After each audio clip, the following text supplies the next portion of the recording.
د ښار په منځ کې د سړک یوې څنډې ته په 2 منزله خو خام خونه کې مې پر موسیقۍ غږونکې یوې ډلې سترګې ولګېدې. د خونې پر لرګینې زړې دروازې ورننوتم. یو ځوان پکې طبله غږوي خو څنګ کې نازلمي په هارموني خپلې ګوتې ګرځولې. د خونې دیوالونه سپېره خو یو سړي ته د غربت یو ځانګړی تصویر مخې ته ودروي. دا د ننګرهار ولایت په جلال آباد ښار کې د پښتو موسیقۍ د سندرغاړو د ورځني ژوند یوه څنډه ده. په دې ښار کې د هنرمندانو د ژوند ستړی له پخوا ډېرې شوي دي. د افغانستان د پخواني او نامتو سندرغاړي استاد منور زوی ساروان منور وایي کلونه وړاندې کارونه ښه وو، ډېرو پروګرامونو ته به تلل، خو اوس هر ځای ته نشي تللی.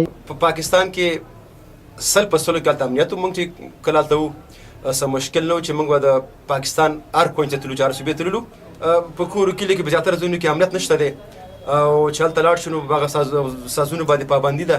نو په همدغه ښار کې پروګرامونو ته ځو، د ژوند نه تقریبا داسې وایي چې سلو کې 50% خوشحالۍ او ژوند یې تېرېږي. هغه له حکومتي چارواکو ګیلمن دی او وایي تر اوسه د دوی پر ژوند غوږونه کاڼه کړي دي. سندرغاړو به مکمل تنخواګانې لرودلې. د هر سندرغاړي به تنخوا واله وه، د هر نوازنده به تنخوا واله وه، هغې به کوپون لروده. کوپون ماده دا و چې حکومت به غوړي ورکول، چای به ورکول، ګوړی به ورکول، هر څه به ورکول. هغې د هر خوا نه غني وو.